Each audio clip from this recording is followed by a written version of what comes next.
Good morning students. मैं doctor Jyoti, assistant professor physics, government college Bundi.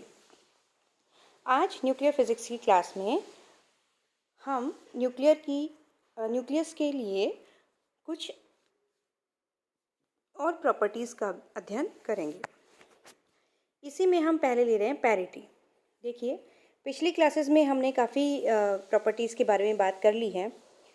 Like पिछली class में जैसे हमने चतुर्ध्रुव आघूर्ण के बारे में पढ़ा था, नाभिकीय मास नंबर के बारे में बात करी, उसके त्रिज्या के बारे में हमने बात करी, उसके आवेश घनत्व के बारे में हमने बात करी। इसी तरह से अब हम पढ़ रहे हैं पैरिटी या समता। क्वांटम मैकेनिक्स में किसी निकाय की किसी अवस्था को, जो कि स्थायी अवस्था होती है, उस अवस्था को रिप्रेजेंट करने के लिए, व्यक्त करने के लिए हम तरंग फलन या अवस्था फलन, स्टेट फंक्शन या वेव फंक्शन का यूज़ करते हैं। उन वेव फंक्शन या स्टेट फंक्शन के रूप में उस स्थायी अवस्था को व्यक्त किया जाता है। इसे हम साई से रिप्रेजेंट करते हैं और साई जो है वो एक्स वाई जेड मतलब कोऑर्डिनेट्स, निर्देशांकों का फलन होता है। अब देखिए, इस केस में यदि हम x को -x से, y को -y से, z को -z से ट्रांसफॉर्म कर दें तो क्या होगा? तो साई पर किस तरह का प्रभाव हमें देखने को मिलेगा? तो देखिए, साई जो फंक्शन था x, y, z का, उसको हमने यहाँ पर चेंज कर दिया -x, -y और -z से। तो देखिए, इस केस में इसका जो रिज़ल्ट आएगा वो किस तरह से आ सकता है? वो दो केस उसकी हो सकती हैं कि साई x, y, z रहेगा लेकिन प्लस और माइनस साइन के साथ, या तो ये प्लस साइन के साथ होगा या ये माइनस साइन के साथ होगा। तो ये जो रूपांतरण है, ये जो ट्रांसफॉर्मेशन है साई का इस तरह से, यही पैरिटी ट्रांसफॉर्मेशन या पैरिटी रूपांतरण कहलाता है। हमें क्या करना है? जो भी फलन हमें दिया हुआ है जिसका हमें पैरिटी रूपांतरण निकालना है, हमें क्या करना है? एक्स वाई जेड की जगह आपको उसमें -x, -y और -z पुट करना है। देन आपको देखना है उसे वापस हमें साई एक्स वाई जेड की फॉर्म में उसको चेंज करना है या उसको लाना है।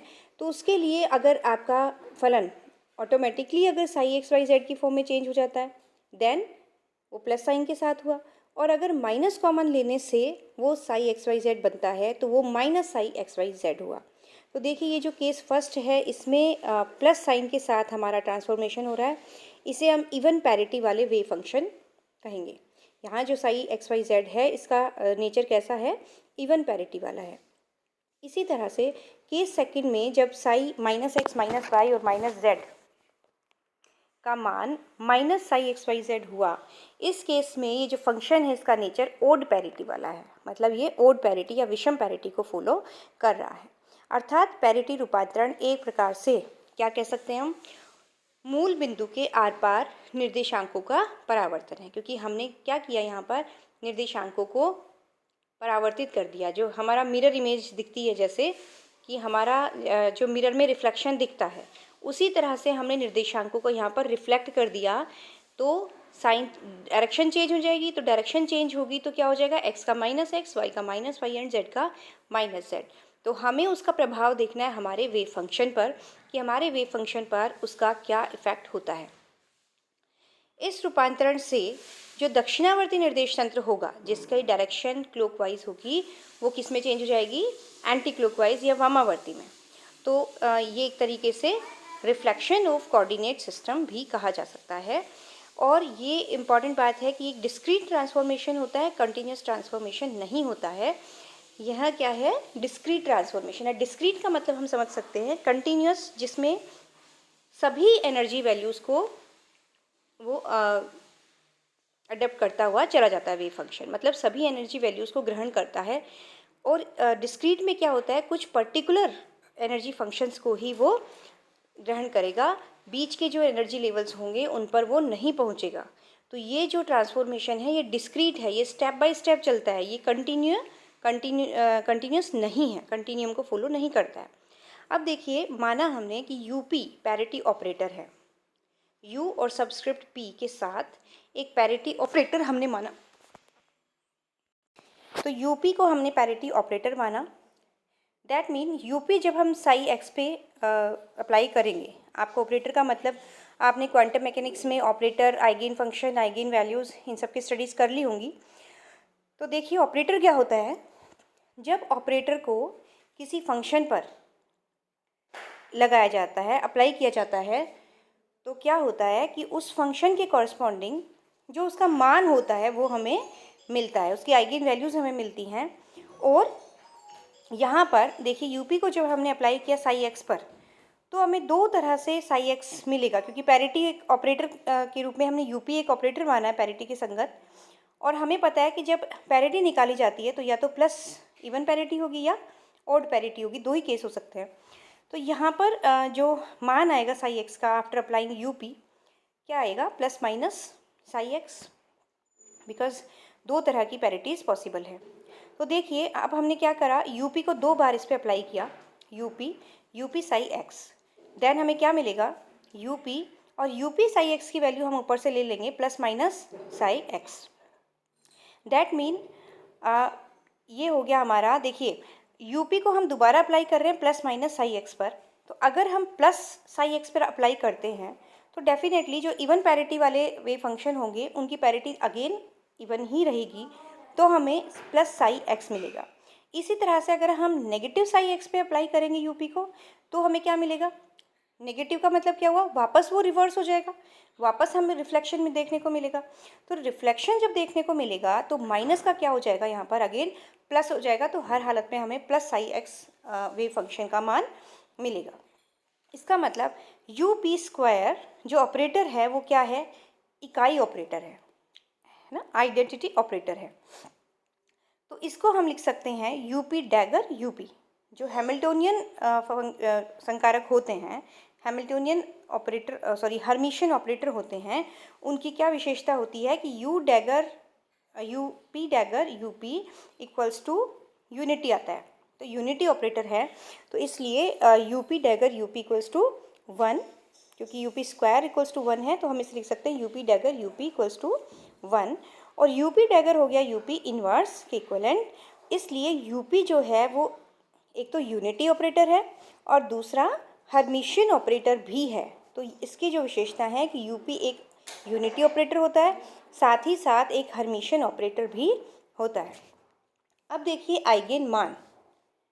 माना कि तरंग फलन साई एक्स पैरिटी संकारक यूपी का आइगेन फलन है। हमने मान लिया कि साई आर, हमने एक जनरल इसको फंक्शन माना है कि एक तरंग फलन साई आर पैरिटी संकारक यूपी का आइगेन फलन है और पी इसका आइगेन मान है। इसका आइगेन मान हमने पी मान लिया। तो हम इसे किस तरह से लिख सकते हैं, जो आइगेन फंक्शन होते हैं उस तरह यूपी साई आर पे हमने अप्लाई किया और इसके आइगेन मान हमें निकालने हैं। तो आइगेन मान हमने सपोज कर लिया पी है, पी साई आर। देन देखिए UP psi R equals to UP psi R की जगह हम ऊपर से लिख देंगे P psi R equals to P को हमने बाहर ले लिया है, UP psi R. P psi R हमने ऊपर से लिख दिया इक्वल्स टू पी कॉमन ले लिया, UP psi R equals to P, UP psi R की जगह हमने रख दिया पी साई आर। यहाँ पर UP square psi R equals to हो गया P square psi R. Then P square psi R equals to psi R, because UP square की जो वैल्यू है, क्योंकि हमें पता है कि यूनिटी ऑपरेटर है, इसलिए यूपी स्क्वायर इक्वल्स टू 1 हमने पुट कर दिया। आइगेन मान यहाँ पर पी स्क्वायर की वैल्यू हमें मिली 1। ओके, लेफ्ट साइड और राइट साइड को जब हम कंपेयर करते हैं तो हमें मिल रहा है P square equals to 1। That mean P equals to plus minus 1। तो यहाँ से हम देख सकते हैं कि इसके जो आइगेन वैल्यूज़ हैं उनका मान आता है plus minus 1। That means parity operator की संगत जो आइगेन वैल्यूज़ हैं प्लस माइनस 1 होता है, and +1 for even parity state and -1 for odd parity state. यदि किसी क्वांटम निकाय का हैमिल्टोनियन पैरिटी रूपांतरण लगाने पर अपरिवर्तित रहता है तब पैरिटी संरक्षित रहती है। और ये जो नियम है ये सभी तरह के ऑपरेटर्स पर लागू होता है। किसी भी क्वांटम सिस्टम का जो हैमिल्टोनियन है वो किसी ऑपरेटर को लगाने पर अगर अनचेंज्ड रहता है तो वो ऑपरेटर उस किसी प्रोसेस में संरक्षित या कंजर्व रहता है। तो यहाँ पर पैरिटी ऑपरेटर को जब हम किसी निकाय का हैमिल्टोनियन पर लगाया जाता है पैरिटी ऑपरेटर को, तो वो अनचेंज रहता है, इसलिए पैरिटी कंजर्व रहती है। इसके जो एग्जाम्पल हैं कि पैरिटी कहाँ कहाँ संरक्षित रहती है। फर्स्ट एग्जाम्पल है इलेक्ट्रोमैग्नेटिक इंटरेक्शंस में। जब विद्युत चुंबकीय अभिक्रियाएं होती हैं, अन्योन्य क्रियाएं होती हैं, तो उनमें पैरिटी का कंजर्वेशन होता है। इसी तरह से स्ट्रॉन्ग न्यूक्लियर इंटरेक्शन, जब नाभिकीय इंटरेक्शंस होते हैं तो वहाँ भी पैरिटी कंजर्व रहती है। फिर देखिए नाभिकीय अवस्थाओं की पैरिटी हम कैसे निकालेंगे, क्योंकि हम एम्फेसिस किस पे कर रहे हैं, सेंटर्ड किस पे, न्यूक्लियस पे, क्योंकि हम न्यूक्लियस की प्रॉपर्टीज़ का अध्ययन कर रहे हैं। तो ये तो जनरल बात हो गई थी पैरिटी की। अब हम देख रहे हैं कि नाभिकीय अवस्थाओं की पैरिटी हम कैसे फाइंड आउट करेंगे। सो देखिए प्रोटॉन एंड न्यूट्रॉन जो न्यूक्लियंस हैं उनकी पैरिटी इवन मानी गई है। एक जनरल बात है कि न्यूक्लियंस की पैरिटी इवन मानी गई है। अब हमें निकालनी है नाभिक की परिणामी पैरिटी, कि एक न्यूक्लियस की जो रिजल्टेंट पैरिटी होगी वो किस तरह से निकालेंगे हम और किस पर निर्भर करेगी। तो देखिए न्यूक्लियस की जो परिणामी पैरिटी है वो न्यूक्लियंस की कक्षीय गति पर निर्भर करती है। तो न्यूक्लियंस प्रोटॉन और न्यूट्रॉन की जो कक्षीय गति है उनके ऊपर नाभिक की पैरिटी निर्भर करती है।